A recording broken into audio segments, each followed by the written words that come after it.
Hello, everyone. Welcome to William in the Magic Box. Today on our show, we are going to have Jacques. Jacques is from South Africa, but he lives in California in the USA. So let's see what Jacques has to say. Enjoy the interview. Hello. Hi, how are Hello. you? Hello, Jacques. I'm very well. How are you doing today? Good. Haven't had my coffee yet, so I'm a little slow. Sorry. Sorry in Amazing. advance. So tell me, how's your morning going so far? Um, Slow. It's like I'm doing everything, but it's just taking double the time. So I'm a little bit like annoyed. Let's put it that way. But it's fine. How's yours? How's your evening going? How It's was your day? been It's been good actually. It's a great day in London today. It hasn't been. It's warm up now. You know, the spring is coming. It's already here. So, people they are more happy. They are happier. People are walking around the city. So you can Yeah. see more. People going to the park already. So yeah, it's been great today. Yeah, absolutely. So Mm. tell me, where are you from, Jack? Originally South Africa, but I live in LA now, obviously. Wow. So why So, did you go from South Africa to LA? I went from South Africa to San Francisco because I met a man and fell in love, and it was great, very exciting. And we got married. We were married for 5 years, and then that sort of ended about 5 years ago. And so 2 years ago, I was like, oh, I don't really want to be here anymore. So I left and I came to LA, and yeah, looking for husband number two. Amazing. It's always good to see what's happening around, to be open-minded, to see what, you never know who we can meet. And so we've been living in LA for the last 2 years. Yeah, literally, it was 2 years on the 1st of May. So yeah, Oh. it's When been I was interesting. check, when I was checking your profile, you are from Johannesburg. Right. Yes. So I was born in Johannesburg in South Africa. I see. Then I moved to Cape Town, finished up like I lived in Cape Town from 13 to 26, and then I came to San Francisco. So I yeah. see. And all Yeah. your family are back in Johannesburg or Cape Town? No, I guess, well, it's just my grandmother left. So she's in Port Elizabeth, which is like it's a really small town on the East Coast. So you have like the three major cities, which are Johannesburg, Durban, and Cape Town. And Port Elizabeth is like it's a very small little beach town, and no one goes there unless they have family they're visiting. It's like you wouldn't want to go there for any other reason. You know what? I have a very good friend of mine from Yeah. there, Port Elizabeth, and he lives in London. There you go. See, he left. He Yeah, knows. he's been living in London for a few years, and yes, absolutely, he told me a lot of stories. Actually, he's flying now in a few weeks to see his family there. In Port Elizabeth. See, what do they say? You only go to Port Elizabeth to visit family. You don't really go there for another reason. Is he going to do Cape Town while he's there? Again, Is he going to go to Cape Town while he's in South Africa? I think when all the time when he goes there, he kind of travel around as well to Cape Town, or I think he got a few friends around as well. Part of his family is different parts of South Africa, so he always kind of do a tour around. Yeah, I mean, it's what, 12 hours from London, so it's you may as well spend some time. And at least it's the same time zone. With everyone working remotely, it makes it easy to just do a job from anywhere. So why not? So tell me, what do you do for work? I am in marketing. I run my own little business now, where basically we produce branded apparel and merchandise. So yeah, so I work with companies like Google, and they'll be like, "Hey, we are going to the woods for a week, and we want everyone to wear the same t-shirt or the same shoes or whatever it is." And then I'll order the shoes, brand them with the Google logo, and deliver them in time for the event in the sizes they request. And then everyone will have matching whatever. And then it's like gifts and incentives and that type of stuff too. So yeah, Wow. it's So if fun. So if one day I would like to have like a t-shirt from William the Magic Box, like a trainers from William the Magic Box, you are the right person to contact? Absolutely, anytime. Wow, we should do some business together. Actually, I have some t-shirts from the Magic Box that Yeah. I'll wear when I go to the gym, when I'm out. I always wear it so people can connect with the show. But I don't have the trainers yet. And no shorts, no jumpers. So I need to get more, more things involved. You need to expand your I guess your merch. Totally, absolutely. Yeah. Happy to help. Yes. Amazing. We might be working for sure together. You never know. We never know. I think when you are open-minded, when you are approachable, your opportunities can go everywhere. You never know how it can happen. What brought you to London? Do you have 2 hours extra to talk about? Oh, okay. Cliff Notes version. Very quick. It's just the main thing is about, the language. I always, as a teenager, I always had a dream to live in a country where I could speak English every single day. And also I wanted to help my family back in Brazil, to support my family. So that was the big main reasons why I left Brazil. Oh, nice. Okay. So I guess Portuguese is your first language? Yeah, it is. Yeah. I lived in Portugal as well, 5 years before moving to England. So I've been away from Brazil more of my life. I've been living in Europe most of my life since I left Brazil. I was very young. Jacques, before we start our journey, William the Magic Box, I would like you to tell me something interesting about yourself. Something interesting about myself. I'll say there's nothing I can't do. So, for example, last year I was struggling to find tank tops, and so I ended up just buying a sewing machine and making some, and I was like, wow, this is easy. So it's like there's stuff like if I need to renovate something, I'll just go online and figure it out and do it. So I think, yeah, that's one thing that's kind of unusual, is that I don't let things that seem impossible stop me. I just try anyway. And I even when I mess up, I find it hilarious. And I'll, like, if I made this tank top and it wasn't stretchy material. So while it fit my body, I couldn't get it over my head and shoulders because the material wouldn't stretch. So like I learned a lot, and I laugh at myself when I make these types of mistakes rather than getting frustrated and giving up, and I'll just learn and do something a little different next time. So now I get very stretchy material, but the next thing I learned was that when you get really stretchy material, it's hard to sew because it stretches everywhere. And so, yeah, so trial and error. Yeah. I'm a try and try again kind of guy. That's totally. That's what life's about. Keep trying. That's life's about. Jacques, are you ready to go on a beautiful journey through your memories in life and to share your point of views? I'm so excited. Take me. Amazing. Welcome to William and the Magic Box. So this is my best friend.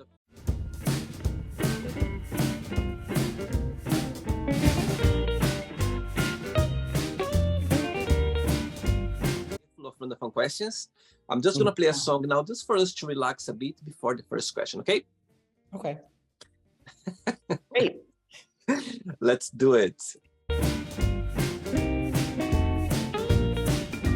Okay, Jacques, before we start the game, during the journey, if it comes up a question that you don't want to talk about for some reason, you don't want to answer, always can change, okay? Okay.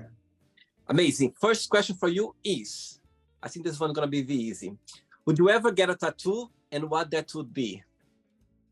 I've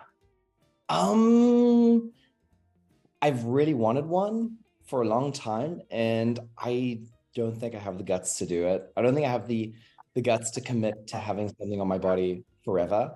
But the tattoo that I wanted to get was like a geometric sort of phoenix. So it's kind of like, those construction cranes that have the triangles, kind of like that. The wings are like these craney sort of things.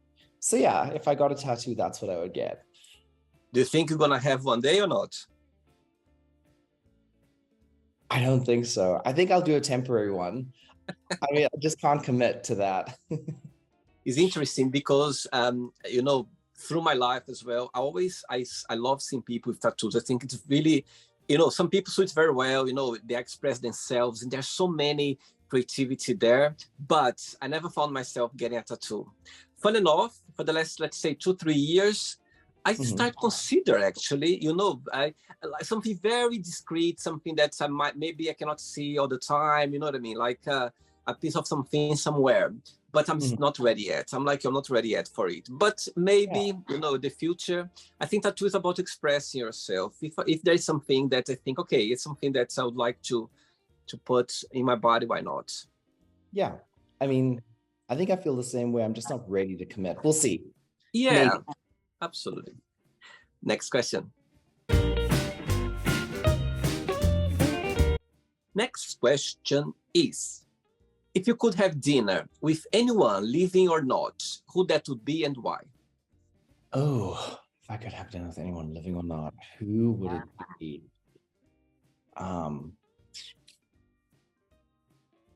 My God, that's a tough one. I don't think I've ever thought about that. I think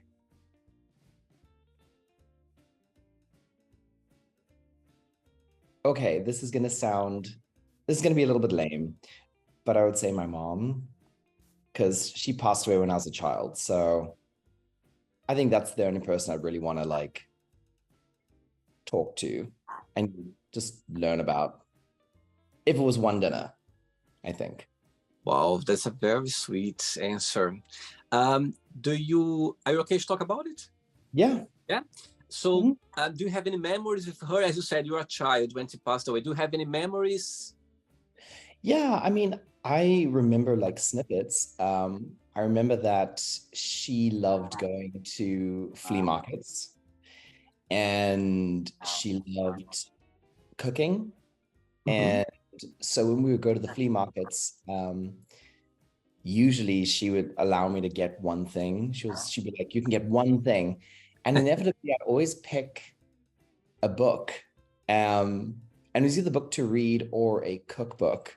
And then if it was a cookbook, we would cook something from it. And if it was a book to read, there would be times when she'd be like, I need to read my book. And then we would read next to each other. So yeah. Wow. Those are good memories. Beautiful, beautiful. And do you have siblings as well, or you are the only child? I'm an only child. Oh my God. They were like, spoiled? No. I was definitely not spoiled. I would say I was a monster. So yeah, my parents were like, one's enough. That's enough. So yeah, I was more often escaping punishment than anything else. Next question, let's do it. So before the next question, are you based in LA or in San Francisco? LA. LA? What's for you, what do you like the most about living in LA? What for you that brings happiness being there? And the other part of the question is, when you think about, you know, your country, South Africa, Cape Town or Port Elizabeth or Johannesburg, what's the something that you miss the most from there? Okay. So the thing I love about Los Angeles is that it is very similar to Cape Town. The weather's amazing and I quite enjoy driving myself places. It was one of the things I couldn't stand about San Francisco is that driving around was like a nightmare. And then you had to always, when you're taking public transport, it just wasn't comfortable. And so, yeah, I like the aspect of autonomy here in LA and obviously the weather. The thing that I would miss the most about Cape Town would be, I would say just the general quality of life. Like the vegetables taste very different to how they taste here in the US. Wow. The food quality is higher and also just way cheaper. And you get a lot more for your money in Cape Town. than you do in LA. Everything here is very overpriced for what you get. Wow. And do you see yourself living there for a long while? I'm actually considering leaving. No, I mean, I do really like it here. I think that Los Angeles is a very transient city, and I don't think people settle here permanently. It's more like where I would want to settle permanently. I don't think LA is going to be the end for me. I see. Okay. Yeah. Next question is, what 3 things do you want to be remembered for? Ooh. My sense of humor. My compassion. And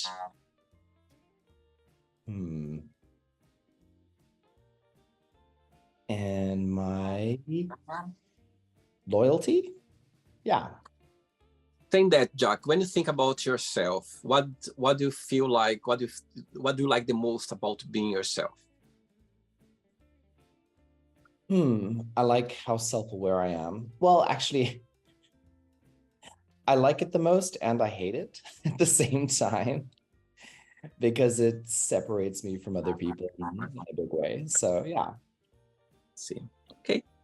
Yeah. I like self-awareness in other people as well. So that would be nice to see more of that out here. Next question. Next question is, which person do you talk to the most? Probably my housemate, because I see him every day and we always chat at some point and exchange silly messages throughout the day. So yeah, my housemate would be the one person I speak to the most. He's from he or is a him? Yeah. He's from Los Angeles? He's actually from a tiny town called Los Baños. And that's about 4 hours away from Los Angeles. I actually met him when I was in San Francisco. And then I told him I'm moving to LA, and he was like, well, I want to go. And I said, okay, let's go. And so, yeah, we ended up here together, and that was 2 years ago. And here we are still. Is there a romance around or just friendship? No, just friendship. No romances there. He's very sweet though. Yeah. Oh. You say that you are in LA for the last 2 years. And how long did you live in San Francisco for? 7 years. Oh wow. Yeah. It's been quite a while that you've been away from South Africa. Yeah, I think this is my 10th year living in the US. I'm a citizen now, so that's very different. It's great. Amazing. Yeah. Ready for another one? Ready for another citizenship? No, another question. Oh, I'm like, what? Getting this one was hard enough. What? Yes. Next question. Go. Next question. Next question is, what was your favorite thing to do as a kid? I mean, I used to swim. That's my favorite thing to do. I used to love swimming, diving, doing somersaults into the water, holding my breath for as long as possible and pretending that I drowned to my parents because that was so funny. So funny. For you. For me, they were not happy. But a funny little memory about that was that so I didn't really have like pool toys or anything, but I would get really excited when my mom would have friends over because the friends would come and they'd always bring boxes of wine. And the box, if you open the cardboard box, and the inside is a foil bag that contains all the wine. So they would drink a box of wine, I'd be swimming, and then they would give me the foil bag, which I would then blow up and then float on in the pool. I mean, so ghetto, but also really fun when you're like a little kid. You're like, oh, it's so cool. So yeah, I remember that being awesome. And how was growing up as a gay boy back in South Africa? Oh, I would say terrible. Um, I don't know. It was really difficult because our society kind of pretends it doesn't exist. Or at the time when I was growing up, there was this idea that, it was really bad and really wrong. And if you saw someone who was gay, you would just pretend that they weren't. Things like PDA, not okay. You couldn't hug each other in public. If you did, if you did and someone punched you or hit you, people would just be like, "Oh yeah, you deserve that for doing that." It wouldn't be like, "How can you do that?" It would be like, "Oh yeah, well you shouldn't be hugging in public," stuff like that. But in general, South Africans tend not to be very affectionate in public anyway. So even if it was a straight embrace, people would also be like, don't really do that here. So it may not be targeted specifically towards gay people. However, there was a lot of stigma around being gay and around HIV as well. Wow. So, yeah, it wasn't really a great experience as a I had child. I had a few guests on the show from South Africa, and some of them said that South Africans, it's a rainbow nation. Yeah, what they mean by that is about people that are open-minded, people that are approachable. Oh, well, it's like a melting pot now, where you've got like 11 different languages there that are official languages, Wow. and each language is associated with a specific group of people. We have, a variety of kings in our country that still are like monarchs to their people. Even though we are a democracy altogether, we have like a number of monarchies that are still active and the government subsidizes, etc. But it's just really a place where all cultures are accepted. I think one of the things that makes South Africa unique is that not only are all cultures accepted, all cultures are open to um, inquiring minds and especially differing points of view. So if you talk to a South African and someone says, I don't know, if somebody says a strong opinion, it's exciting when somebody else challenges that opinion and has a different point of view. I feel like in the US, if you have a different point of view, everyone is quiet. No one says anything. And it's just, that's it. You have your point of view, they have their point of view, that's it. Whereas in South Africa, there's always a healthy debate about whatever the point of view is. And it's not about changing the other person's mind or having them change your mind. It's just about expressing why you believe the things that you do at the time that you believe them. So I think it's just a very open society, open to discussion, and there's no hard feelings. I think there's a lot of that over here. The US is an eggshell society, but you got to be very careful about what you say and who you say it to, because when people get offended, they don't defend their stance. They just kind of crumble. It's not fun. It's more fun in South Africa. So you mean that's comparing? I like that actually. I like the way you define about the nation in South Africa. Do you think that's the biggest difference between the Americans and the Africans, in your opinion? Yeah, I think so. I think one of the things that I find strange is, like, for example, in the gay community here, if you are a Republican, that's a huge problem, you know? So you have to be, like, by peer pressure and proxy, have to be a Democrat. And for some reason, it kind of is ostracizing if you're not. So in South Africa, you could be, because here there's basically the two main parties, which is Democrat and Republican. In South Africa, if you had the same situation, we could have a dinner where 5 people could be Democrats and 5 could be Republicans, and it would be a wonderful dinner, and you'd all have a fun time discussing and debating and enjoying talking about it. Whereas here, you would just have a table of Democrats or a table of Republicans, and there would be no discussion or collaboration. You just kind of like surround yourself with like-minded people, which I don't think is very helpful. Interesting. Very interesting. Right. I have 3 questions left for you. Let's do it. Hey, Jacques from South Africa. Next question is, tough question now. If your plane was going down, yeah, and you could call just one person to say goodbye, who that would be? Well, firstly, I've already been through that. Secondly, I would say the first person I would call to say goodbye would be my godmother. Yeah. She's in Cape Town. Is what, sorry? She's in Cape Town, my godmother. So you already been through a situation that the plane was going down? It was, yeah, I didn't know at the time that it was going down.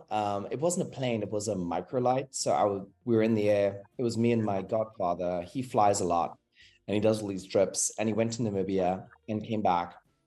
And we were flying and suddenly the engine just shut off. And I thought, oh, he's doing a little gliding moment. This is really cute.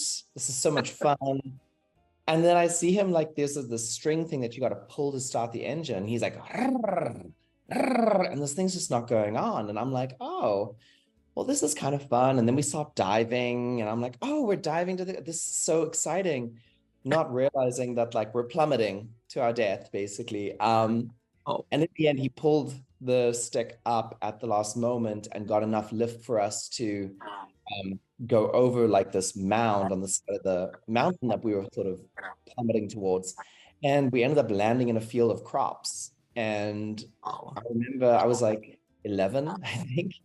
And so like we got out of the plane. I was like, oh, why did we land? And he's like, the engine overheated. And it turned out that he'd forgotten to take some of the tape off the engine because he didn't want sand getting in the engine in Namibia. So the engine had overheated and shut off. And so we had a crash landing. Everything was fine. And then I remember he was like, your dad will kill me if I put you back in this plane and fly back with you. So you're going to wait here. And he like left me in that field for 2 hours because it was before phones. And he flew off. And then they brought a car to come find me in the field. Yeah. Wow. Wow. What a story. Statistically, I shouldn't ever be in another car crash because of that. Sorry, another plane crash because of that. So I'm so glad that the question came up to you so you could share this story. Oh, wow. That's very scary, but interesting at the same time. Fascinating to hear now. At the time, it sure wasn't that fun.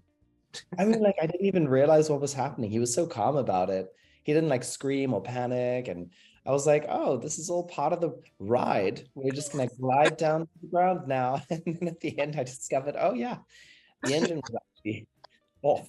Oops. I think if he didn't manage somehow to, to put the plane to work again, everything would finish, you'd think would be all part of the journey. Yeah, exactly. If the engine had started again, I wouldn't have noticed anything. He would not have said anything. He would have taken us back to the airfield. He wouldn't have told my dad. But obviously, at this point, like having landed in this field in the middle of nowhere, and then arriving back to the airstrip without me, he had a little bit of explaining to do. So, do you talk to him? I mean, did conversation came along through your life regarding that? Like, did you talk about sometimes? Like, came up the conversation? Not. No, we never spoke about it again. Honestly. Until now, when he watched the interview, he's gonna go like, "Oh my God, I remember." He's gonna be like, "What the F?" He's still flying. He's actually on a flying trip right now, as we speak. So he's still doing it. He enjoys it. So 2 questions left. Let's do it. Okay. Before the next question, tell me what do you like the most about running your business? Yeah. What do you find more exciting? And the flip side, what do you find most challenging? I think the thing I find the most exciting is being able to work from anywhere, being able to work whenever and however long I want. So setting my own schedule is my favorite part about it. On the flip side, when business is slow, you're taking full responsibility for all your expenses without that income. And it can be unpredictable sometimes. And when it is slow, it is scary. So I think the hardest thing for me is to remain calm during times when it is slow.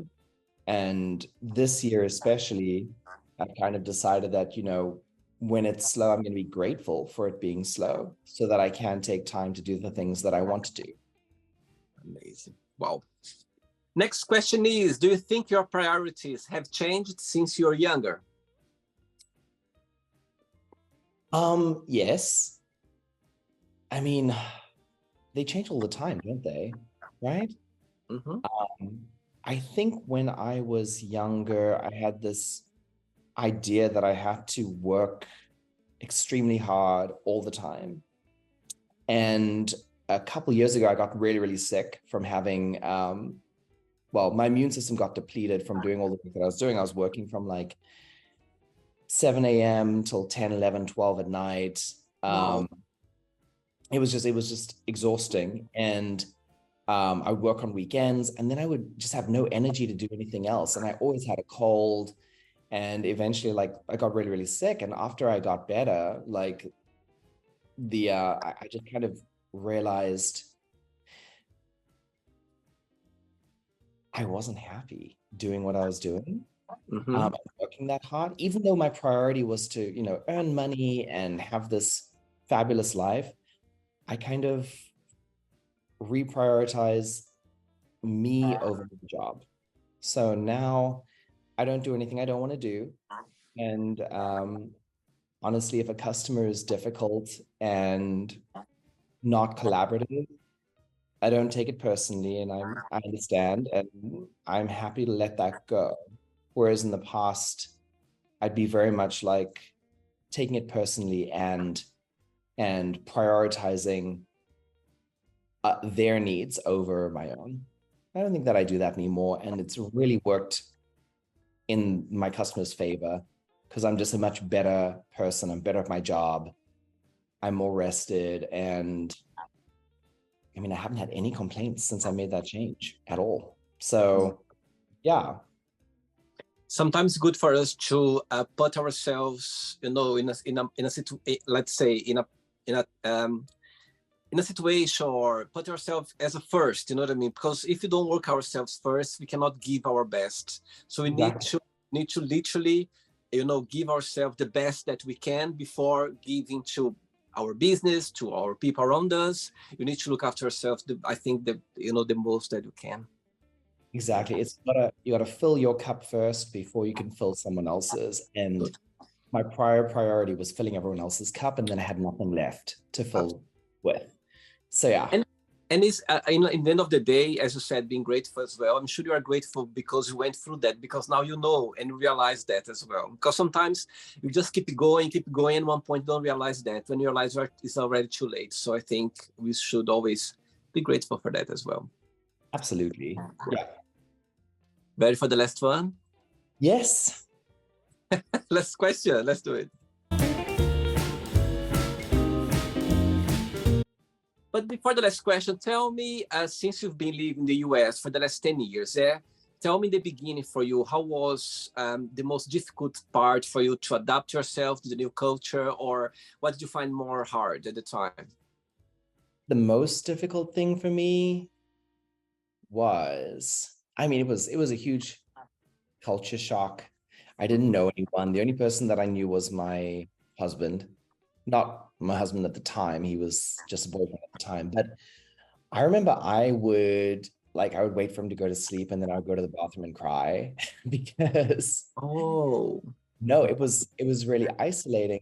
But the thing no one ever talks about is the expectations that are placed on you. So my friends, my family would text me and be like, "Oh my God, you've made it to America. What a wonderful life you're about to have. I'm so excited for you. Tell me everything."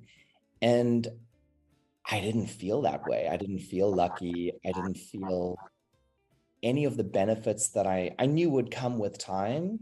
Just wasn't there. And I remember having to pretend like I was so happy and it was so amazing. And oh my God, you guys, best decision I ever made. Meanwhile, I didn't feel that way at all. And I was struggling to try and find my place. It's like South Africa's a pond and America is like a giant ocean, and nothing was familiar. Like even simple things that used to bring me comfort, like cooking, because I love cooking, I would go to the store and it would take me an hour just to find the ingredients because the shelving is stocked with brands I don't know. And it was really difficult to find joy in cooking with brands you don't know because you don't know what the good brands are. You don't know what the high quality versus crap quality is. And the result is all dependent on your ingredients. And so it was very, very, very frustrating to not even be able to find comfort in something that I knew I was really good at because I didn't know what I was like getting from the store. And there'd be things like there's no double thick cream here. You can't buy that here in the US. They only just created double thick cream at Whole Foods a couple months ago, but you get it in the UK, you get it everywhere Yeah. else, nothing here. So yeah, I think the hardest thing was definitely pretending that everything was great when it wasn't to my family and friends. Um, Interesting. and then adjusting to all the new products that I'd never seen before. That was really hard. Like finding the things that I was used to getting in South Africa. It was just a nightmare to try and substitute here, I guess. I believe your ex-husband, he's from America, from the US. Yeah. I see. Mhm. Okay. He's from Wisconsin, so yeah. Well, last question is, what is one thing you can't live without? Electricity. Why?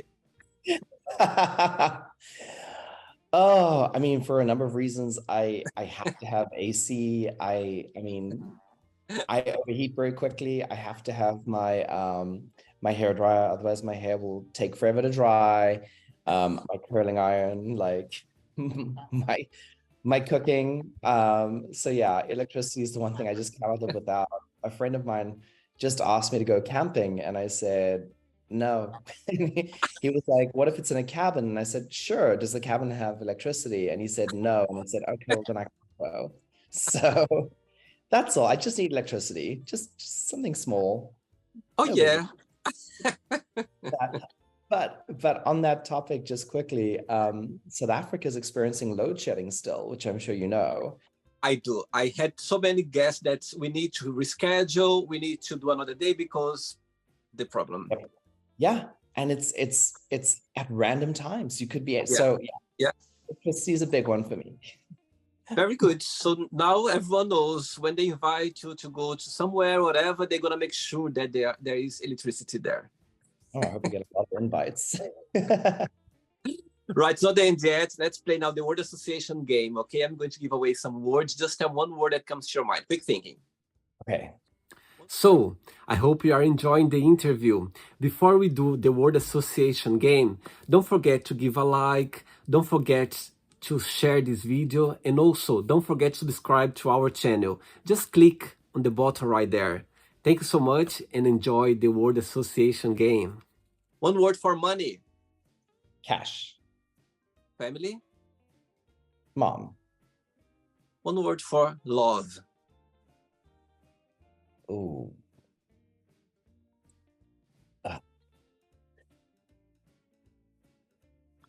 Food. I thought you'd say electricity. That too. That too. One word for life. Love. Sex. Sex? Yeah. Oh, Electricity. I'm joking. I'm sorry. One word for sex. Fun. Okay. Politics. Debatable. Religion.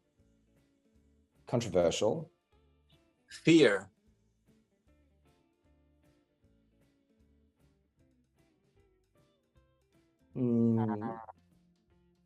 I would say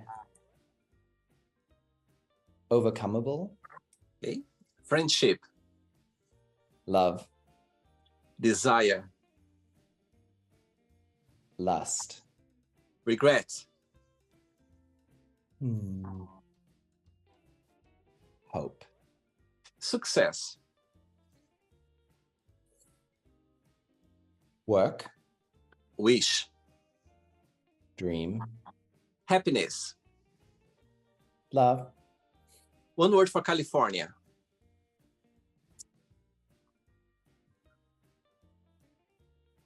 versatile, One word for USA.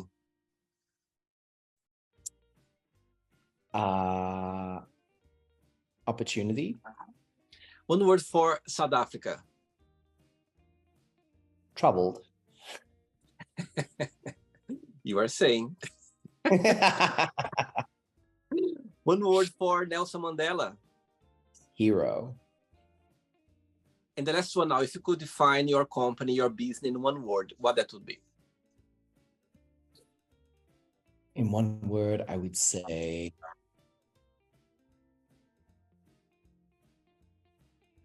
it's a hyphenated word, so I'll say solution oriented. Okay. Let's pretend now I'm going to meet your lovely godmother for a coffee. Yeah. And I'm going to ask her, tell me the most beautiful thing about Jacques and tell me something that he still needs to work on, to improve on. What should say? Wow. The most beautiful thing about me. Oh my gosh. You would say, she would say my disposition, very sunny disposition. And one thing I need to work on is, she would say finding my next husband. No, I'm kidding. I'm kidding. She probably will say that, but no. If you mean personally, she's probably going to say the one thing I need to work on is my own confidence. Really? Wow, interesting. Why is that? I'm generally very shy, and if there's ever a question about it's very easy for me to believe someone who doubts me. So yeah. Right? Your godmother must know for sure. She knows you very well. She definitely does. Let's play now, Jacques and the Magic Box, and you can ask me a question. But before you ask me the question, what is your favorite Afrikaans word? Ooh, onervaarbaar. Which means? Oh my gosh. Actually, no. Hold on. I mean, it's not a nice word. I'll restate it. I will say my favorite word is versadig. And versadig means full. Like when your stomach is extremely full, you're satisfied, you are like just happy and content. As you mentioned before about food that you love cooking, tell me, what's your favorite African food? Something that you go like, that's my favorite, that you like cooking, you like eating, that when you want to impress someone, you always cook that. I mean, if it was a dessert, I would say lemon meringue pie, because they do that in the US and other places, but they just don't do it right. The way that it's supposed to be is the meringue is supposed to be crispy on top and then foamy on the inside, and then you have the tart underneath. Whereas everywhere I've gotten it since South Africa, they use this like a Swiss meringue, which doesn't crisp. It's just like marshmallowy and sweet and overpowering. So yeah, a real lemon meringue tart. But if it's food, I would say there's a chutney called Mrs. Balls in South Africa. Like chutney is a big thing in South Africa. And you make Mrs. Balls chicken, and it's basically chicken drowned in this chutney, and then you put it in the oven, and the skin goes like extra crispy and caramelized from the sugar in the chutney. Wow. It's kind of hot, but also it's hot and also sweet, and it's just so good. It's really, really good. And the chicken ends up being extremely tender and juicy when you do it that way. So yeah. Oh my God. If one day I meet you in person, for sure, you need to cook that for me, okay? I will. Absolutely. I promise. I love that. My goodness, I love chicken. So there you go. And I love sweet as well. So there you go. My menu is already done. Okay, Jacques, you can ask me a question now. Okay, so my question to you is, if you could change one thing in your life up to now, like a real thing, what would it be? Why? And what would be the desired outcome for you? I love the question. I love the question. And the first thing that came to my mind is I don't know if you believe in astrology, yeah, but my star sign is Scorpio, yeah. Scorpio, the negative part of Scorpio is about being jealous, about controlling, about it's controlling, it's jealousy, yeah. And through my life, I realized that the older you get, you control more. It's still there because it's your personality, it's you, it's in your nature, but you control better, you suffer less, you kind of know to manage, yeah, but it's still there. So through my life, I realized that when this, like relationships, yeah, when I'm in a relationship, when friends or family, whatever, people around me, sometimes if I feel this way, always it takes a lot of my energy, yeah, and I feel drained, yeah, and I cannot think straight. I put myself in a place that's destructive. I don't like that. I feel like negativity is something. I'm a very positive person, but when I'm there with this feeling, it's horrible because I feel like so drained, and I don't think straight. I cannot do things that I like. I cannot focus properly. Whatever I'm doing at work or whatever I'm doing, I cannot focus. So I love the question because it's something that I could change, I could improve, something I could change. I always tell my friends, if next life, something that I would like to not to have that, this, because I know how draining it can be. I remember when I look back, my goodness, I was a teenager, when I was younger, my goodness, it was even worse because I didn't know much how to deal with. Nowadays I deal with, but it still drain me. I know how to control, but still there. So I think if I didn't have that, I think I would like past relationships, or I had some situations that I could handle in a different way, and I wouldn't spend too much energy there, because I spent so much energy. I put something there that in the end of the day, I was literally draining myself. I was putting myself in a situation that it didn't make me feel good or happy, even people around me as well, or a partner or friends. And when I look back, something that I think I would handle a different way. And I just hope that my next relationship or something that comes along, I will be more prepared for that, because, And when is yours? Say again? What day is yours? November 17th. That's my birthday. You are joking. Oh. Oh my God. I don't believe 17th of November. That's really funny. That's why when I was explaining myself, you're like, yes, Yeah. I could see how much you understood what I was saying. Yeah. Jacques, I don't believe you're 17th of November. How funny. That's hilarious. And I'll tell you something now. I actually on Saturday, this coming Saturday, I'm going to reach 900 people on the show so far, 900 interviews. Yeah. Yeah. And you are the third person through those 900 interviews that through the interview, I realized that we were sharing the same birthday. So crazy. The first one was a lovely guy from the US. Mm-hmm. And he has the same question. Which day I said, when he said, I'm November 17th, my face was like that. Oh my God, don't tell me. Not long ago, I had an interview with a lovely guy from Argentina, but he lives in Barcelona. Mm-hmm. And it's exactly the same thing as well happened not long ago. And actually, he said RuPaul Race, she's the same date. I didn't know that. She shared the same birthday. Yes, he is. Didn't know that.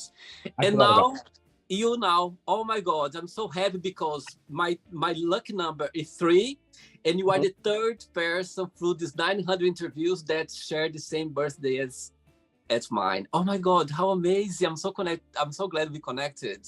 Wow. So bizarre. I thought, yeah, when you started talking about Scorpio, I was like, oh God. I was like, oh no. Before I said Scorpio, I thought in my head, yeah, Scorpio. When you said star sign, I was like, yeah, Scorpio. Oh, wow. You just made my day. Now I love it. Oh, my goodness. 17th of November. Oh, my goodness. I think one day in the future, I would like to, I'm going to meet all of four of us. Yeah. We're going to have Yes. like a dinner, a meeting. We can discuss about our jealousy, about our controlling, about Oh, our energy, and so on. But I'll tell you something now. I don't know if you know, but Scorpio in history, one lovely lady told me once that in history, the murders, the most dangerous people that they did, like in the world, they were Scorpio. At the same time as well, the biggest wisdom people, like, people, they left their signature in the world for a positive thing, they were Scorpio as well. So she said, William, Scorpio can go both ways. And I understand that because we have this tendency of, to discover what's there, what's here, you know what I mean? You know very yeah. well. We're definitely Anyway, extreme personalities. absolutely. While we are wildly successful no matter what we do. Very intense. We are very intense. Yeah. So intense. I get that a lot. People do say that a lot. Literally, I have people like, I guess, I like to say they run away from me, but it's usually like I'll just ask a question that's deeper than they're prepared for, and they'll just sort of be like, oh, I gotta go. I'm like, oh, okay, bye. Amazing. Jack, did you enjoy the interview? I did. I really did. It was really fun. I saved my favorite quote for you. Yes. So the quote that I looked up, do you know who Roald Dahl is? The book author? Roald Dahl? I'm not familiar. He wrote Charlie and the Chocolate Factory and James the Giant Peach and Matilda. He wrote all those children's books. But the quote that he created, which is my favorite quote, is above all, watch with glittering eyes the whole world around you, because the greatest secrets are always hidden in the most unlikely of places. Those who don't believe in magic will never find it. Wow. So true, though. It's so true. Absolutely. Jack, thanks so much for the interview. And I'm so happy that we share the same birthday. You have no idea how happy I am right now. Well, create an army of 17th of November people. Yeah, and I love that. Absolutely. All part of the magic box. I love that. Yes. Well, thank you Take so much care. for having me. Keep in touch, okay? It was a pleasure. Okay? Take care. Bye-bye. So, did you like the show? Don't forget to give a like, share it, and also don't forget to subscribe to the channel. And if you'd like to be part of the show as well, first, subscribe to our channel, and after that, just go to our website, www.williamandthemagicbox.com, and send us a request saying why you'd like to be part of the show. And I see you there. Bye-bye. See you next time.